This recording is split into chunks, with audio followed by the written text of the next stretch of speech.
2, 3. Give it a rock.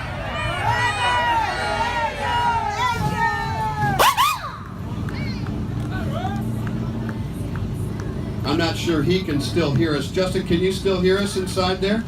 Can you hear us? All right, are you ready? Everybody ready?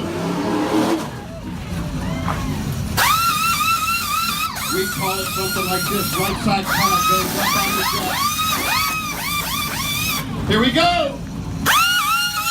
Left side. Bang, bang, bang. 4 tires. Fuel. Drop the jet. Whoa. Tomorrow in practice, and then we'll get the race started up there Sunday. But got a fast car. It's going to be a lot of fun. Our teammates are all running pretty good, so we should have some good help up there up front. All right, let's put all of this to rest. You finally got a chance to get back behind the wheel of the race car. It has been since July of last year. You look good. Did it feel just as good being back in that seat? Yeah, it took a little while to get adjusted and start to, picking up things like you need to. Kind of, when you get in the car, every time we go to Bristol, it takes you a while to kind of adjust to it. It's a very fast racetrack, and that's kind of what it was like. Just kind of, getting used to the speed again and how quick things happen and what you need to be seeing and doing and the decisions you got to make them real fast. And all that stuff sort of came back to us last night in the qualifying race. It was great to get out there and be able to compete. You all had a chance to watch him on TV a couple of, what was it, last weekend? You gave Alex Bowman the steering wheel to the car, then you went up and had a chance to watch the Advanced Auto Parts Clash. You enjoy that, and you're good at it. Is that something that perhaps when you decide to step aside that may be a direction you might want to go? Yeah, well, I just want to be a part of the sport somehow. And so if that's an opportunity for me, I'm definitely going to look at it and see if we can get in the booth one day. But as long as everybody wants us in there, I don't want to be in there unless we deserve to be there. But I certainly enjoy doing that. But I don't know. I want to be able to come to the racetrack. Even if you can't drive forever, and when the driving career is over, I still want to be there and be a part of it and be a part of the show and. Because I just love racing, just like all you guys, and I enjoy being there. So I want a reason to be there, right? So it'll be fun to call some of the races, but we'll just have to see if we can get hired up to do that job one day.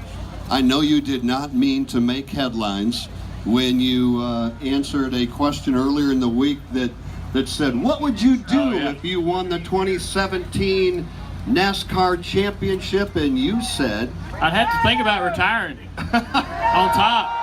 No, I know I probably wouldn't, because there's so many strings attached to this whole deal, so many partnerships and sponsors. Obviously the fans want you to get back out there. My family wants me to race. I want to race.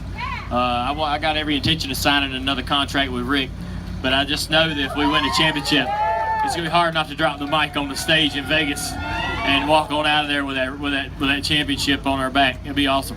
All right, do you want to see him sign an extension at the end of this year and keep on going? So do we. I think we want to see him behind the wheel for a long time. 2 more quick questions regarding what we saw last night and what we're going to see on Sunday. Then I got 5 questions from some of the kids out there, and I'm going to call your names in just a moment. Last night, man, it was so close. It looked like you had the field covered. You talked to us on the radio and gave a pretty good explanation as to what happened. Take us through those final 2 laps and how you went from the lead to 6th. Yeah. We were really in great shape as long as the 3 car didn't clear the 42 on the inside lane. The 3 and the 42 were side by side for a lot of laps. And they were side drafting each other really good, and that was not helping Denny any, so Denny couldn't get a run on me. And as soon as they said the 3 was clear, he was going to get a real good push and push Denny so they could work together. And I knew as soon as they got going, it was over with. So I was hoping they wouldn't get that run going, and we just needed another lap and a half to get to the checker, and it'd been nice to go ahead and win right out of the gate and get to win 3 in a row in the qualifying races. But we'll have to come back next year and try to do it again. And that, of course, is only a qualifying race. The big one coming up on Sunday, the 2004 Daytona 500 winner right here. After everything you've been through now in the past year, You've won big races. You've done it all. If you can take that Chevrolet, and I believe all of us believe you can, if you could win the Daytona 500 come Sunday, what would it mean to you? It'd be awesome having came back from all that hard work to get healthy. I know it'd make all our fans happy. Everybody's happy to have us back on the track and back in the car. So to get to Victory Lane, that's where they want you every week. So our team would be thrilled. All the guys have been, Alex has done a great job. Jeff Gordon did a great job, but the boys is real happy we're all back together. We've been having a lot of fun testing this winter, and just real happy to have this chance to be back on the track and be in a competitive car, and we do got a shot to win the race. So if we could win that, plus it locks you into the chase and takes all that pressure off.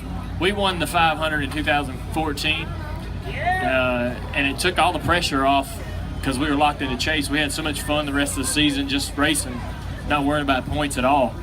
So that's how we used to do it back in the old days when we were racing at the local tracks in Myrtle Beach and places like that. We just raced. We just went and raced. We didn't worry about track points or anything like that. We just had fun every weekend. And that's what that's like when you win your Daytona 500 and get locked into the chase. You don't have to worry about that stuff anymore. All right, let's have we got time to do some of these quick questions before we do? Okay. All right, the off-season went for Dale Jr., Amy, the wedding.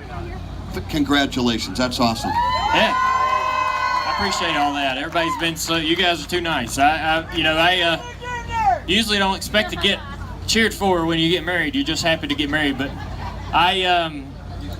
we've been dating a long time, and she knows me so well. She's very supportive, so I feel real lucky to be able to have somebody that takes such good care of me. And she was there. She was there every step of the way when we were trying to work through our rehab and all that stuff. She was there every minute. She was in every conversations with all the doctors. She didn't miss anything, so she wanted to be there for all of it, and that's a good woman, so I'm lucky. Dale Earnhardt Jr., everybody. Yeah.